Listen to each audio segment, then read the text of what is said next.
14th of August is marked as the day of partition, something that a lot of people across the country did not want it. If I were to go by what Ram Madhavji wrote in Partition Freedom, there were many leaders who created a huge furor and opposed the partition of Bengal. And if the partition of Bengal could be outdone and could be undone, why didn't these voices come out strongly against the decision to divide India? Why were there many who wanted an undivided India who kept quiet?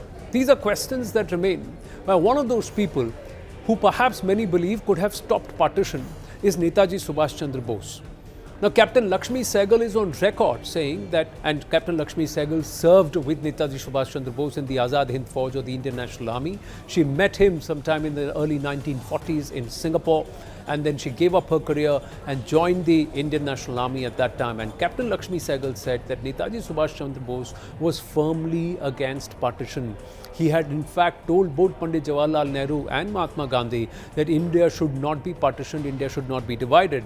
There are other historians who have chronicled and who have written about Netaji Subhash Chandra Bose who say, and this is there even in the biographer of Muhammad Ali Jinnah, that Netaji Subhash Chandra Bose, when Jinnah called for partition in 1940 at Minto Park in Lahore, after that he met Jinnah and tried to convince him and told him that I will make you and I will push for you to be the Prime Minister of an undivided India, but let us not push for partition or division of this country. But Jinnah was adamant at that time. So clearly Netaji Subhash Chandra Bose at all points was someone who was against partition.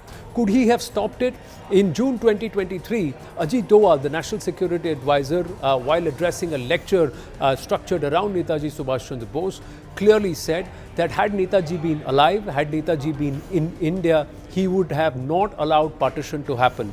Many believe that the call for direct action day and what happened in the streets of Kolkata and a large parts of Bengal where more than 5,000 Hindus were culled would also not have happened, because Netaji would have taken to the streets with his people and his army, and he would have fought tooth and nail all those Islamists who came out on the streets at the call of Muhammad Ali Jinnah and the Muslim League, and gave fruition or perhaps structure or form to Direct Action Day. And that's what started the large-scale riots. Netaji Subhash Chandra Bose left India in 1943, and soon after that, in August of 1945, 2 years later, it was said that he is no more. Many believe that Netaji lived on. He did come back to India. Those who believe in Gumnami Baba, those who are part of this entire mission to unearth the entire truth about Netaji, believe that he did come back to India. But Netaji did travel to Germany. He asked Adolf Hitler and urged him to free about 4,000 Indians who were held by the Germans in captivity. Those were all soldiers who were fighting on behalf of the British Army. Yes, a large part of World War II, under the British flag, the army was provided by India, or it was Indian citizens at that time, or Indians at that time under the British flag, who were also prisoners of war, who were freed. Netaji brought them back, and then he formed the Azad Hind Fauj.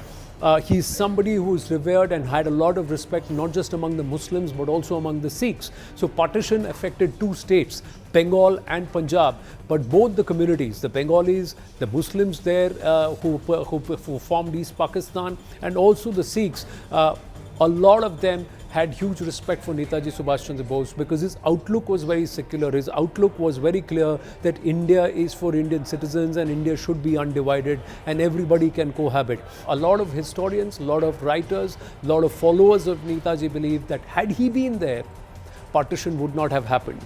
But there were a lot of people who like Netaji, who didn't want partition, but who, unlike Netaji, were present in Bharat at that time, or who allowed partition to happen.